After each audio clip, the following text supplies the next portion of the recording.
जय हिंद बच्चों। आज की इस वीडियो में हम बात करने वाले हैं basic terms used in magnetism. यहाँ पे हम कुछ छोटे छोटे कॉन्सेप्ट को पढ़ेंगे जिनके थ्रू हम मैग्नेटिज्म को बहुत अच्छे से एक्सप्लेन कर सकते हैं, बहुत अच्छे से समझ सकते हैं। वो कौन कौन से टर्म्स हैं? Number 1 is magnetic flux density. अब देखिए मैग्नेटिक फ्लक्स डेंसिटी होती क्या है? हमने ऑलरेडी पढ़ा हुआ है कि सपोज हमारे पास कोई मैग्नेट है कि है और उस मैग्नेट को अगर हम किसी भी स्पेस में रखते हैं then it will produce magnetic field around it. कोई भी मैग्नेट हमारे पास है या कोई भी करंट कैरिंग कंडक्टर है, whenever any magnet or current carrying conductor is placed in any space then it will produce magnetic field around it, we know, but the magnetic field produced by that is not uniform in all over the space। यानी कि अगर हम इस magnet को यहाँ पे रख रहे हैं तो ये अपने सराउंडिंग में मैग्नेटिक फील्ड प्रोड्यूस करेगा। ठीक, मैग्नेटिक फील्ड जो प्रोड्यूस होगा वो हर जगह यूनिफॉर्म तो नहीं हो सकता। In that condition, the term that is used to define the strength of magnetic field in any space or at any point is called magnetic flux density। यानी कि मैग्नेट के सराउंडिंग में एक फील्ड बन जाएगा जहां तक इसका फोर्स वर्क करेगा या जहां तक इसका मैग्नेटिक इफेक्ट वर्क करेगा, that field is called magnetic field. और मैग्नेटिक फील्ड के अंदर किसी भी पॉइंट पे मैग्नेटिक फील्ड की जो स्ट्रेंथ है वो हर पॉइंट पे सेम तो नहीं है, हर पॉइंट पे वो सेम फोर्स अप्लाई नहीं कर सकता क्योंकि हर पॉइंट के लिए नॉर्थ और साउथ पोल्स की जो डिस्टेंसेज होंगी वो डिफरेंट होंगी। इन दैट वे अलग अलग पॉइंट पे फील्ड की जो स्ट्रेंथ है, स्ट्रांगनेस है या जो वीकनेस है, उसकी जो मैग्नीट्यूड है, जो स्ट्रेंथ है, उसको डिफाइन करने के लिए हम जो टर्म यूज करते हैं that term is called magnetic flux density. अब देखो फ्लक्स डेंसिटी क्यों बोल रहे हैं? क्योंकि जब आप मैग्नेटिक फील्ड की करते हो तो आपने ये प्रॉपर्टी पढ़ी हुई है ऑलरेडी कि जहां पे मैग्नेटिक फील्ड स्ट्रांग होता है वहां पे नंबर ऑफ फील्ड लाइंस ज्यादा होता है। ठीक है, फील्ड लाइंस कैसी होती हैं? डेंस होती हैं। और जहां पे फील्ड स्ट्रॉन्ग वीक होता है, जहां स्ट्रॉन्ग होता है वहां पे डेंस होंगी, और जहां फील्ड वीक होगा वहां पे नंबर ऑफ फील्ड लाइंस कम होगा, दूर दूर होंगी। ठीक है, डेंसिटी उनकी कम होगी। और आपने ये भी पढ़ा है कि the number of field lines passing through any surface is called flux. तो जब भी हम बात करते हैं फील्ड स्ट्रांग है तो किसी भी रीजन में अगर हम कोई सरफेस रख रहे हैं और फील्ड स्ट्रांग है तो उस सरफेस से पास होने वाला फ्लक्स कैसा होगा? ज्यादा होगा। फ्लक्स डेंसिटी कैसी होगी? ज्यादा होगी। और जहां पे फील्ड वीक है अगर हम वहां पे उसी सरफेस को रख रहे हैं तो उससे पास होने वाला फ्लक्स कैसा होगा? कम होगा। फ्लक्स डेंसिटी कैसी होगी? कम होगी। दैट मीन्स कि जो फील्ड की स्ट्रेंथ है उसको हम नंबर ऑफ फील्ड लाइंस से या फ्लक्स डेंसिटी से रिप्रेजेंट करते हैं। That's why we will use the term magnetic flux density. क्या होता है? The measure of the number of magnetic field lines passing per unit area of the material is called magnetic flux density in that material. यानी किसी भी material से जब magnetic field lines pass होती हैं तो उसके पर यूनिट एरिया से जितनी फील्ड लाइंस पास होंगी that number of field line is called magnetic flux density. ठीक, अब मैग्नेटिक फ्लक्स डेंसिटी की अगर हम बात करते हैं तो हम इसको एक तरीके से और डिफाइन कर सकते हैं। It may also be written as the strength of magnetic field at any point of space is called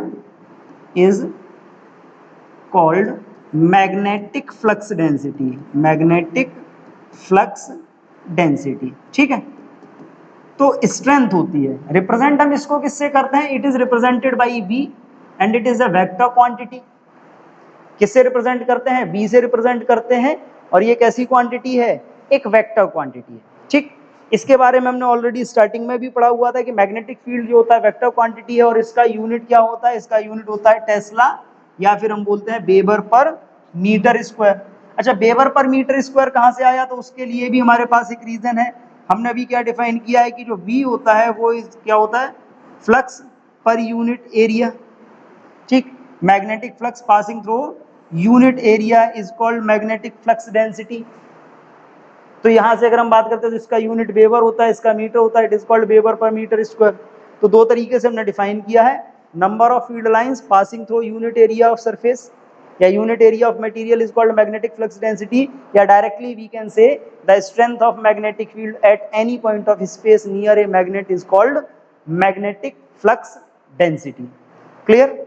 अब मैग्नेटिक फ्लक्स डेंसिटी के बाद बात करते हैं, तो सेकेंड टर्म जो मैग्नेटिज्म में यूज होता है दैट इज मैग्नेटिक इंटेंसिटी और मैग्नेटाइजिंग फोर्स।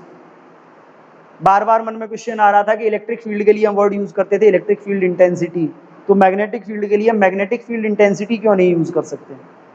क्यों नहीं यूज करते, अब उसको हम बात करते हैं। क्योंकि मैग्नेटिक फील्ड में जो इंटेंसिटी होती है वो कई टाइप की होती है, हम अलग अलग टाइप से उसको स्टेट करते हैं, बट मैग्नेटिक फील्ड की जो स्ट्रेंथ होती है उसके लिए हम इंटेंसिटी वर्ड यूज नहीं करते, that is called magnetic flux density. अब देखो बात है मैग्नेटिक इंटेंसिटी और मैग्नेटाइजिंग फोर्स। बेसिकली ये जो टॉपिक है, ये जो टर्म है that is related to the induced magnetism. अब इंड्यूस्ड मैग्नेटिज्म का कॉन्सेप्ट क्या है, तो बहुत कॉमन सी बात समझ लीजिए। जैसे हमने ये पढ़ा था कि सपोज हमारे पास एक सोलेनॉइड है और इस सोलेनॉइड में करंट जब हम फ्लो कराते हैं, सोलेनॉइड होता क्या है, किसी भी इंसुलेटिंग मटेरियल के ऊपर जब हम वायर्स को, कंडक्टिंग वायर्स को रैप करके उसमें करंट फ्लो कराते हैं, then it will produce magnetic field inside it, this is called the solenoid. जैसे हम करंट फ्लो कराएंगे ये क्या करेगा, अपने अंदर एक मैग्नेटिक फील्ड प्रोड्यूस करेगा। And we also know whenever we will place a ferromagnetic material or magnetic material inside this solenoid and allowed the current to pass through the solenoid, यानी कि जैसे हम किसी ferromagnetic material को अंदर रखते हैं और solenoid से करंट पास कराते हैं, then we will know the magnetic field is increased, magnetic field increase हो जाता है। या हम ये कह सकते हैं कि when we will pass the strong current through the solenoid, then the magnetic material placed inside the solenoid will get magnetized, या will get magnetism। सिंपल कि जब हम करंट पास कराएंगे तो इसके अंदर जो फेरोमैग्नेटिक मटेरियल रखा है वो मैग्नेटाइज हो जाएगा, उसमें मैग्नेटिज्म डेवलप हो जाएगा। This process is called induced magnetism या दिस इज कॉल्ड मैग्नेटाइजेशन। क्या हम बोलते हैं इस प्रोसेस को? It is called magnetisation. तो टॉपिक भी हमारा वही है, मैग्नेटिक इंटेंसिटी और मैग्नेटाइजिंग फोर्स। अब एक सिंपल सा बात समझना, जो इसके अंदर हमने मटेरियल रखा हुआ है वो मटेरियल मैग्नेटाइज हुआ है due to the magnetic field of solenoid. Solenoid का मैग्नेटिक फील्ड जितना स्ट्रांग होगा, magnetic moment developed in the material उतना ज्यादा होगा। सिंपल सी बात है, जितना ज्यादा मैग्नेटिक फील्ड आप अप्लाई करोगे मैग्नेटाइजेशन उतना ज्यादा होगा। दैट मीन्स यहाँ पे मटेरियल को मैग्नेटाइज करने के लिए जो बेसिक फैक्टर है वो क्या है? अप्लाइड मैग्नेटिक फील्ड है। जो अप्लाइड मैग्नेटिक फील्ड हमने उसमें मतलब मैग्नेटिक फील्ड अप्लाई किया है उसको मैग्नेटाइज करने के लिए। दूसरा फैक्टर क्या है? सपोज हम सेम मैग्नेटिक फील्ड अप्लाई कर रहे हैं बट मटेरियल अलग अलग है, तो ऐसा तो नहीं है कि सेम मैग्नेटिक फील्ड अप्लाई करने पे अलग अलग मटेरियल में सेम मैग्नेटाइजेशन होगा। तो ये जो मैग्नेटाइजेशन की प्रोसेस है ये दोनों पे डिपेंड कर रही है। किन किन फैक्टर्स पे? अप्लाइड मैग्नेटिक फील्ड पे भी डिपेंड कर रही है, और किस पे डिपेंड कर रही है? That will also depend on the nature of material. ठीक है, तो मटीरियल की एक प्रॉपर्टी है, मटीरियल की प्रॉपर्टी पे भी डिपेंड करती है। इन दैट कंडीशन कि जब हमने मटेरियल को मैग्नेटाइज कर किया by using external magnetic field, then the ratio of applied magnetic field, applied external magnetic field to the permeability of free space is called magnetizing force।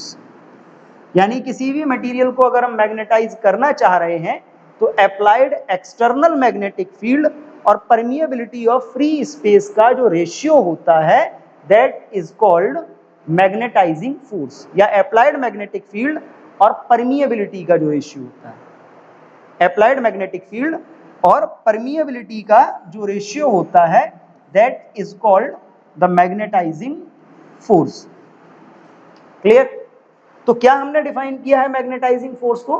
When a magnetic substance is magnetised in external magnetic field, the magnetic flux density induced per unit permeability of free space inside the material is called magnetic intensity।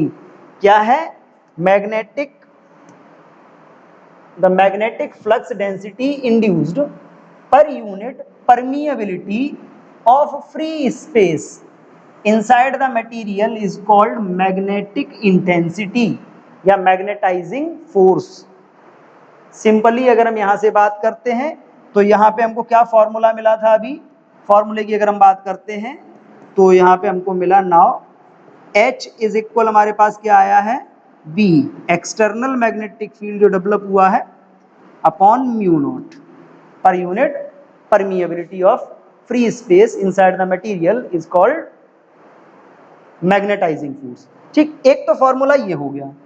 अगर हम इसी फॉर्मूले को किसके form में convert कर लें, किसके लिए, फॉर सोलेनॉइड या टोरॉइड, अगर हम इसकी बात करते हैं फॉर सोलेनॉइड या फिर हम किसकी बात करते हैं, टोरॉइड। ठीक है, सोलेनॉइड या टोरॉइड के लिए अगर हम बात करते हैं तो आपने ये पढ़ा हुआ है कि H इज इक्वल, देखो सोलेनॉइड का जो मैग्नेटिक फील्ड होता है वो कितना होता है, mu not into NI upon mu not. तो देखो म्यू नॉट से जब म्यू नॉट की बात करोगे तो म्यू नॉट से म्यू नॉट कैंसिल हो जाएगा। Now you will get H is equal N into I.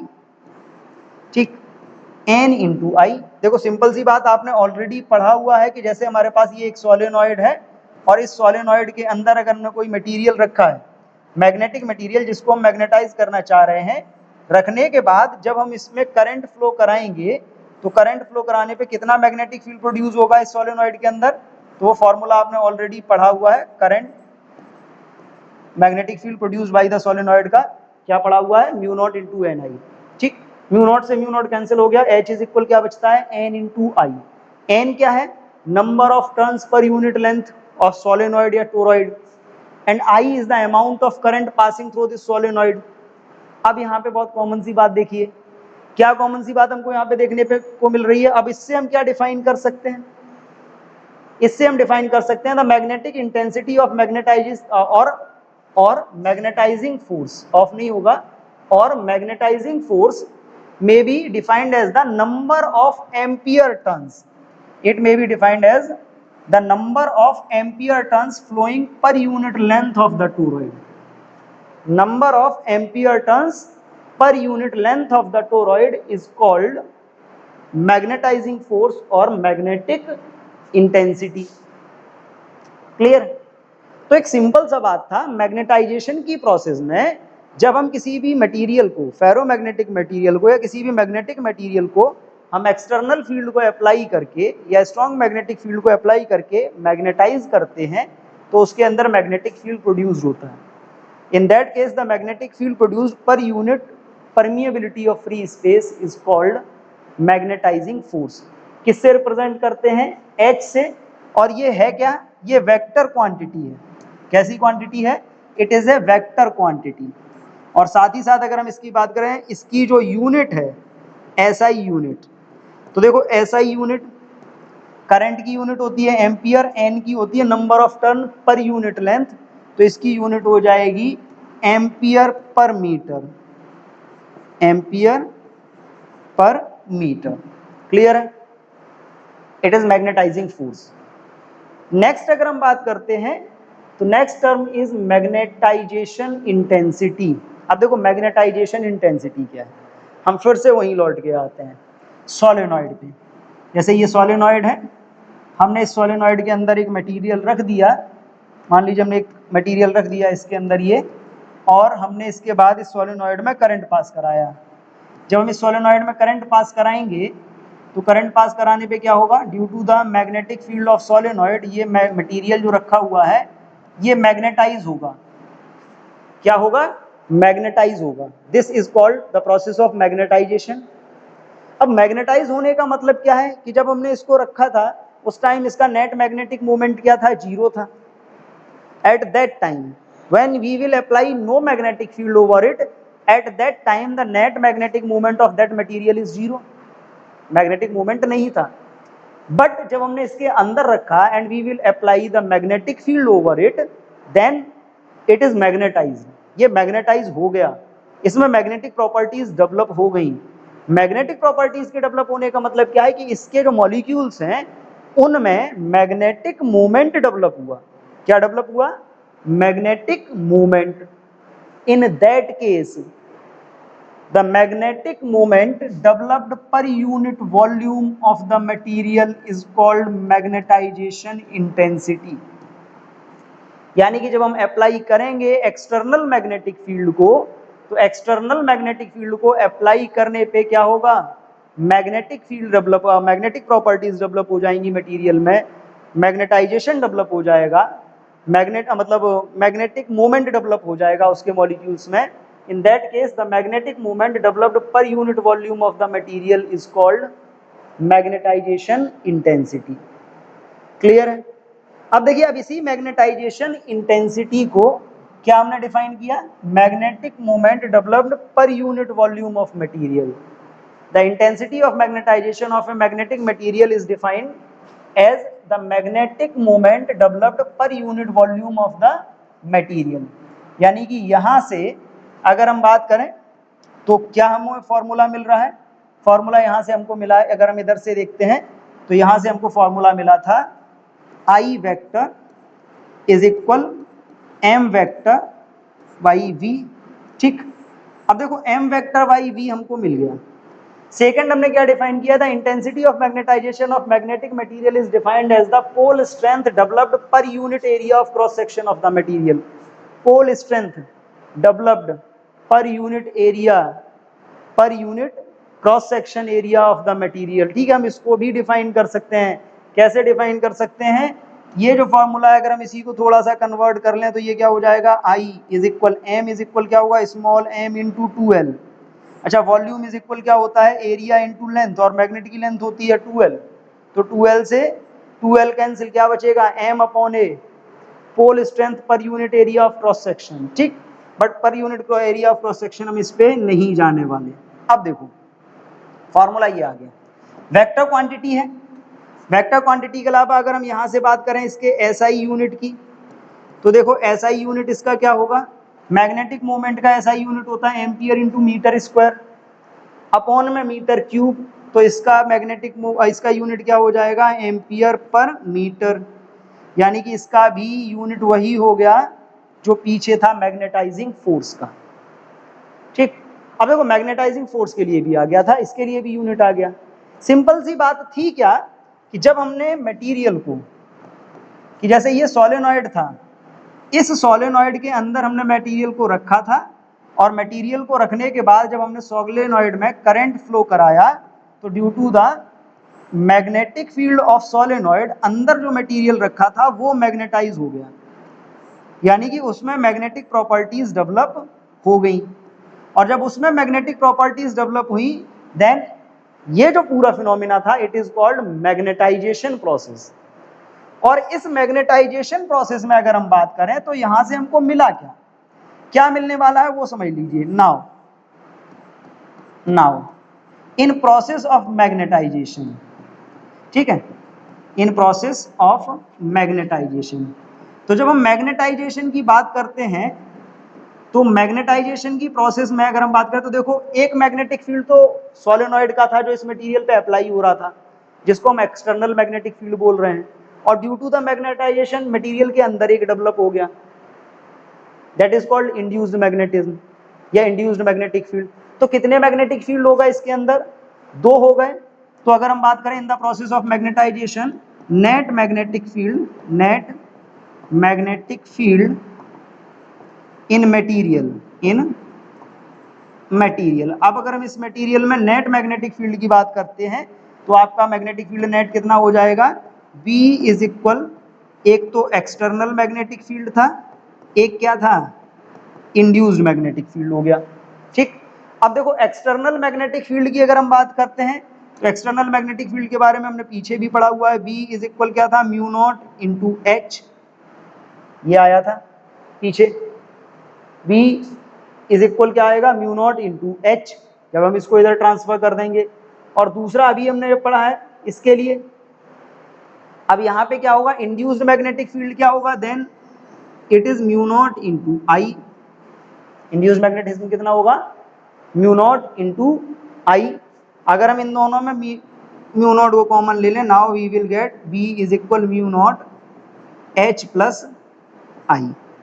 ठीक, तो ये मैग्नेटाइजेशन की प्रोसेस में हमको क्या मिला कि जब भी हम कोई मटेरियल को मैग्नेटाइज करेंगे, then the net magnetic field in then that material becomes the sum of applied magnetic field and the induced magnetic field. क्योंकि मैग्नेटाइज करोगे तो एक मैग्नेटिक फील्ड तो आपने अप्लाई किया था वो था, और एक मैग्नेटिक फील्ड उसमें डेवलप हो गया होगा वो होगा, कुल मिला के दो मैग्नेटिक फील्ड होंगे और दोनों का जो सम होगा that is the net magnetic field in that material. तो ये टर्म भी हो गया क्लियर। नेक्स्ट क्या टर्म हम यूज करते हैं, नेक्स्ट इज मैग्नेटिक परमिएबिलिटी। अब देखो मैग्नेटिक परमिएबिलिटी है क्या, हम शुरुआत से पढ़ते आए परमिएबिलिटी ऑफ फ्री स्पेस। हमने ये पढ़ा है कि अलग अलग मटेरियल में जो मैग्नेटिक फ्लक्स डेंसिटी होती है वो अलग अलग होती है।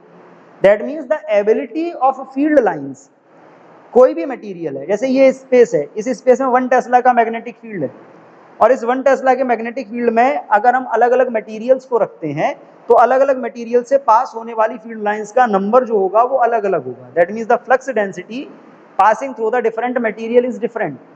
यानी कि हर मटेरियल सेम कंडक्टिविटी शो नहीं करता फील्ड लाइंस के लिए। कुछ मटेरियल्स ऐसे होते हैं जिनकी फील्ड लाइंस की कंडक्टिविटी बहुत ज़्यादा होती है, यानी कि जिनके अंदर से ज़्यादा फील्ड लाइंस पास हो सकती हैं। कुछ मटेरियल्स ऐसे भी होते हैं जिनकी फील्ड लाइन की कंडक्टिविटी बहुत कम होती है, कम से कम फील्ड लाइंस पास होती है। तो हर मटेरियल की फील्ड लाइन को लेके जो कंडक्टिविटी है वो डिफरेंट है, और इसी कंडक्टिविटी को हम क्या बोलते हैं, मैग्नेटिक परमिएबिलिटी। ठीक, क्या डिफाइन हम कर रहे हैं, the magnetic permeability of material is the measure of its conductivity for magnetic field lines, measure of its conductivity for magnetic field lines. और क्या डिफाइन किया है, the ratio of magnetic flux density to the magnetising force for any given material is called magnetic permeability. तो जरा ध्यान से देखिए, यहाँ पे लौट के आते हैं, क्या हमने डिफाइन किया था, H is equal external magnetic field upon mu not, ये एयर के लिए था। और अगर हम एयर के लिए ना यूज करके यहाँ पे म्यू कर लें तो इसी फॉर्मूले से हमको क्या रिलेशन मिल रहा है, we will find that mu is equal क्या होता है, magnetising force upon magnetic, 1 minute, it is okay, mu is equal b upon h, magnetic flux density and magnetizing force का जो रेशियो होता है that is called magnetic permeability. The ratio of magnetic flux density to the magnetising force, the ratio of magnetic flux density to the magnetising force is called magnetic permeability. ठीक, अब ये तो permeability हो गया, एक और होता है that is called the relative permeability.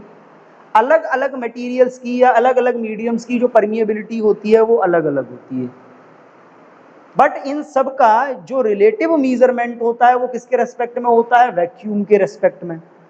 किसके रेस्पेक्ट में होता है, वैक्यूम के रेस्पेक्ट में होता है। Then the ratio of permeability या ratio of magnetic flux density in the material to the magnetic flux density in vacuum. जब भी हम रिलेटिव मेजरमेंट करते हैं, in that situation magnetic flux density in the material to the magnetic flux density in the vacuum, इन दोनों का जो ratio होता है that is known as relative permeability. Magnetic flux density in the material to the magnetic flux density in the vacuum, इनका जो ratio होगा this is called relative permeability, और इसको रिप्रेजेंट करते हैं म्यू आर से। जैसे हमने इलेक्ट्रोस्टैटिक्स में पढ़ा था रिलेटिव परमिटिविटी, जिसको डाई इलेक्ट्रिक कॉन्स्टेंट भी बोलते थे, ठीक वैसे ये भी है, परमिएबिलिटी और रिलेटिव परमिएबिलिटी। क्लियर है। Next is magnetic susceptibility. अब देखिए मैग्नेटिक ससेप्टिबिलिटी है क्या, हमने अभी क्या पढ़ा, थोड़ी देर पहले हमने ये पढ़ा कि जैसे हमारे पास ये है एक सोलेनॉइड है, हमने इसके अंदर एक मटेरियल रखा, इस मटेरियल को रखने के बाद हम जब इसको करंट पास कराएंगे सोलेनॉइड में तो ये मटेरियल मैग्नेटाइज होगा।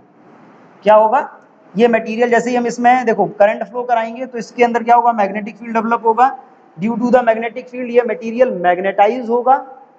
मैग्नेटाइज होगा यानी कि इसमें क्या होगा, मैग्नेटाइजिंग फोर्स डेवलप होगा इसके अंदर, and due to that magnetizing force क्या होगा, मैग्नेटिक मोमेंट डेवलप होगा, यानी कि इंटेंसिटी ऑफ मैग्नेटाइजेशन आ जाएगी। सिंपल सी बात है कि जितना ज्यादा मैग्नेटिक फील्ड अप्लाई करोगे मैग्नेटाइजिंग फोर्स उतना ज्यादा होगा, और मैग्नेटाइजिंग फोर्स जितना ज्यादा होगा तो मैग्नेटिक मूवमेंट उतना ज्यादा डेवलप होगा, और मैग्नेटिक मूवमेंट जितना ज्यादा डेवलप होगा इंटेंसिटी ऑफ मैग्नेटाइजेशन उतनी ज्यादा। पीछे क्या पढ़ा था फॉर्मूला अगर हम देखते हैं तो फॉर्मूला हमने ये पढ़ा हुआ है H इज इक्वल क्या होता है B अपॉन म्यू, ठीक। और हमने ये भी पढ़ा है I इज इक्वल क्या होता है M upon V, magnetic movement पर यूनिट वॉल्यूम। तो देखो जितना ज्यादा मैग्नेटिक फील्ड अप्लाई करोगे मैग्नेटाइजिंग फोर्स उतना ज्यादा होगा, और मैग्नेटाइजिंग फोर्स जितना ज्यादा होगा magnetic movement developed per unit volume भी उतना ही ज्यादा होगा। तो मैग्नेटिक मूवमेंट जितना ज्यादा डेवलप होगा इंटेंसिटी ऑफ मैग्नेटाइजेशन उतनी ज्यादा, यानी कि यहां से अगर हम इन दोनों का देखें रिलेशन, तो यहां से रिलेशन क्या मिलता है, जो I होगा that is directly proportional to H। क्या होगा, I is directly proportional to H। और जब हम यहां से प्रोपोर्शनलिटी साइन को रिमूव करेंगे तो एक कांस्टेंट आएगा काई M इंटू H, और यहां पे जो कांस्टेंट आया काई M, this constant is known as magnetic susceptibility। इसी कांस्टेंट को हम क्या बोलते हैं, मैग्नेटिक ससेप्टिबिलिटी। तो क्या डिफाइन हम करेंगे इसको, अब देखो यहां से अगर काई एम की आप वैल्यू भी निकालना चाहो तो आप क्या निकाल सकते हो, chi M is equal I by H हो सकता है। तो आप रेशियो बोल सकते हो आई एंड एच का। क्या डिफाइन हम कर रहे हैं, the magnetic susceptibility of a magnetic material is defined as the ratio of magnetic intensity या intensity of magnetisation developed in the material to the applied magnetizing force H. It is represented by chi m। कहां से formula आया वो भी समझ लीजिए, उसके लिए भी अभी हमने आपसे बात क्या की थी, वी नो फॉर मैग्नेटाइजेशन। अगर हम मैग्नेटाइजेशन की बात करते हैं, मैग्नेटाइजेशन, तो मैग्नेटाइजेशन की प्रोसेस में क्या था, I is directly proportional to H। Proportionality sign आप रिमूव करोगे तो ये क्या आएगा, I इज इक्वल एक कांस्टेंट आएगा काई M इंटू एच, और यहां से अगर हम बात करते हैं तो काई M इज इक्वल क्या आ जाएगा, I बाई एच। ये जो आपका कांस्टेंट है chi M, this is known as magnetic susceptibility. अब यहाँ पे बहुत कॉमन सी बात समझो, काई M का कोई यूनिट नहीं होता, ये कांस्टेंट है। क्यों नहीं होता इसका यूनिट, उसके पीछे एक सिंपल सा लॉजिक है, क्योंकि I और H दोनों का यूनिट सेम होता है, तो इन दोनों का जब रेशियो करेंगे तो यूनिट्स कैंसिल हो जाएंगे एंड काई M becomes the unit less quantity. Clear है, तो ये यूनिट लेस हो गया, और इन दोनों का जो रेशियो है that ratio is called I and H का रेशियो है that is called magnetic susceptibility. Actually ये कांस्टेंट, इस कांस्टेंट का हम यूज करते हैं to find the magnetic nature of material. आगे हम बात करेंगे क्लासिफिकेशन ऑफ मैग्नेटिक मटेरियल्स कि फेरोमैग्नेटिक है, डायामैग्नेटिक है, पैरामैग्नेटिक है। इन सब का जो क्लासिफिकेशन होता है वो इसी कांस्टेंट के बेस पे होता है, ससेप्टिबिलिटी के बेस पे। क्योंकि हमको मालूम भी तो होना चाहिए कि पर यूनिट मैग्नेटाइजिंग फोर्स के लिए कितना मैग्नेटिक मूवमेंट डेवलप हो रहा है, यानी कि हम कितना मैग्नेटिक फील्ड अप्लाई करके उसको मैग्नेटाइज कर सकते हैं, कितना आसानी से या कितना डिफिकल्टी से। इसी से मैग्नेटिक नेचर को डिफाइन करेंगे हम आगे, ठीक है। मूव करते हैं नेक्स्ट टॉपिक पे। Next is the relation between magnetic susceptibility and magnetic permeability. अब देखो relation between susceptibility and permeability क्या हो सकता है, तो देखो अभी हमने ये क्या बात की, इन मैग्नेटाइजेशन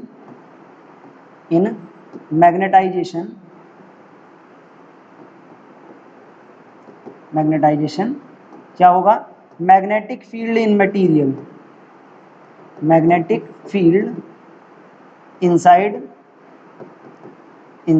मटेरियल। अच्छा, मटेरियल के अंदर मैग्नेटिक फील्ड कितना होता है, अभी हमने फॉर्मूला फाइंड किया था, क्या फाइंड किया था, B इज इक्वल क्या होगा, म्यू नॉट, और ये हो जाएगा I प्लस एच। अच्छा अब एक बात समझो, I प्लस एच ये फॉर्मूला हमको मिला, बट हमने ये भी पढ़ा है कि जो I होता है दैट इज इक्वल काई M इंटू एच। अगर हम ये वैल्यू इसकी रख लेते हैं देन क्या होगा, then we will write it V is equal mu not into ये क्या हो जाएगा, chi M into H plus H. अच्छा B की अगर हम बात करते हैं तो B को हमने ये भी लिखा था, B may be written as mu into H, mu into H, mu into H, and it is equal mu not, क्या कॉमन आ रहा है इसमें से, इसमें कॉमन आ रहा है एच, और इधर क्या बचेगा, काई एम प्लस 1। अब देखो B is equal mu into H, जो डिफाइन की थी हमने परमिएबिलिटी, परमिएबिलिटी की डेफिनेशन से हम B is equal mu into H लिख सकते हैं। कैसे लिख सकते हैं, तो आपने ये पढ़ा था म्यू इज इक्वल क्या होता है, B अपॉन एच, तो B अपॉन एच से वहां पे पहुंच गया म्यू इंटू एच, तो H से H हो जाएगा cancel. Now we can write it mu is equal mu not in bracket chi M plus 1। Clear, mu not को आप इधर लेके आओगे, then it becomes mu by mu not is equal chi M plus 1। अच्छा, mu upon mu not may be written as mu R is equal chi M plus 1, यानी कि it is the relation between relative permeability and magnetic susceptibility. तो ये relation है relative permeability और magnetic susceptibility का। और अभी जो हमने टर्म्स पढ़े हैं, सारे टर्म्स हमने पढ़ लिए लगभग, तो अभी जिन टर्म्स की हमने बात की, जैसे मैग्नेटिक फ्लक्स डेंसिटी है, मैग्नेटाइजिंग फोर्स है, मैग्नेटाइजेशन इंटेंसिटी है, मैग्नेटिक ससेप्टिबिलिटी है, ये जो सारे के सारे टर्म हैं, ये किसी भी मटेरियल के मैग्नेटिक नेचर को डिफाइन करने के लिए हम आगे चैप्टर में यूज कर सकते हैं। क्लियर, फिलहाल के लिए हम इतना ही रखेंगे, मिलते हैं आपसे नेक्स्ट वीडियो में नेक्स्ट टॉपिक के साथ, तब तक के लिए थैंक यू एंड जय हिंद।